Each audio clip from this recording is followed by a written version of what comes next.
Hi all and welcome back to the channel, and I hope you're all doing okay. Right, as usual, I've got a few things I thought I'd cover this evening. There's nothing too exciting except for Kevin Magnussen, of course. But I'm going to start off with James Vowles, because he has confirmed that Logan Sargent is under pressure to improve.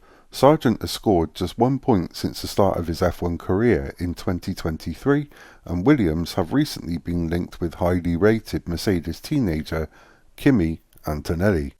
And I have said on my channel before, I was really surprised to see Logan Sargent in a Williams this year, but James Vowles decided to give him a chance. Then I want to move on to Red Bull, because they have denied Zak Brown's claim about the atmosphere within Red Bull. The McLaren boss cheekily claimed that CVs were flying around in a hint that Red Bull may lose more staff in the near future, but a Red Bull spokesman told Racing News 365, in the past few months all our technical leadership team have signed long-term contracts committing to Red Bull Racing. So we're not sure what CV Zak is referring to, but we don't foresee any significant loss, and certainly not the domino effect Zak is hoping for. And I don't think Zak's hoping for a domino effect of staff to leave Red Bull, but what I do think is, obviously looking in from the outside, you sort of get that feeling that not all's too well in Red Bull at the moment. But funnily enough, Adrian Neir appeared to contradict Red Bull boss Christian Horner. Neir, who will leave in the first part of 2025, leaving a remarkable legacy that includes his contributions to Red Bull's recent dominance, asked in Miami if Neir's exit had been prompted by a power struggle behind the scenes. Horner said, "Absolutely not.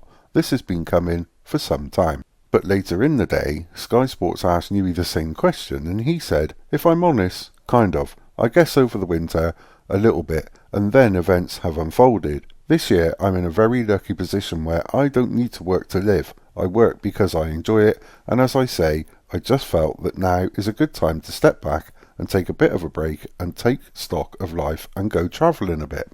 And I'm wondering if Italy is top of that travelling list. Maybe it's the only destination on that list. And sticking with Italy, on to Ferrari, because Ted Kravitz thinks that Ferrari are green with envy over McLaren in the battle to be the number 2 constructor. Speaking on Sky Sports, Kravitz said, "Ferrari are desperate to be considered best of the rest in Formula 1, but some huge improvements from McLaren have reportedly got them worried. Lando Norris has been in particularly good form and currently sits 5th in the Drivers' Championship." Kravitz said, "Astonishing number of upgrades from McLaren. No wonder Ferrari are a bit worried. We thought they might be in an all-blue car, but they are more green with envy when they look at all the upgrades McLaren have got."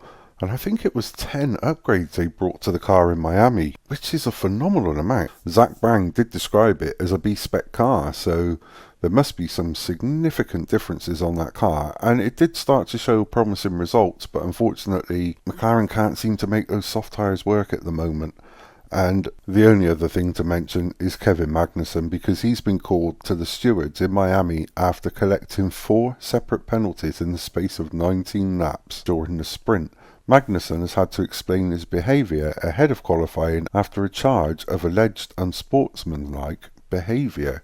And from what I can remember, I think they had to postpone the interview with Magnussen, the stewards, because it would have got in the way of qualifying. So I think he's due to go back there afterwards, but what will happen? Well, we'll find out later on or tomorrow.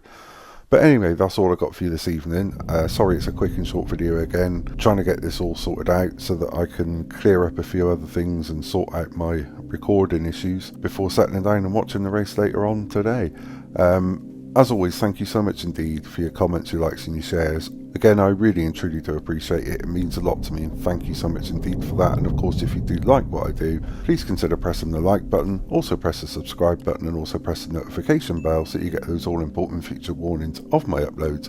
And as always, until the next time, take care.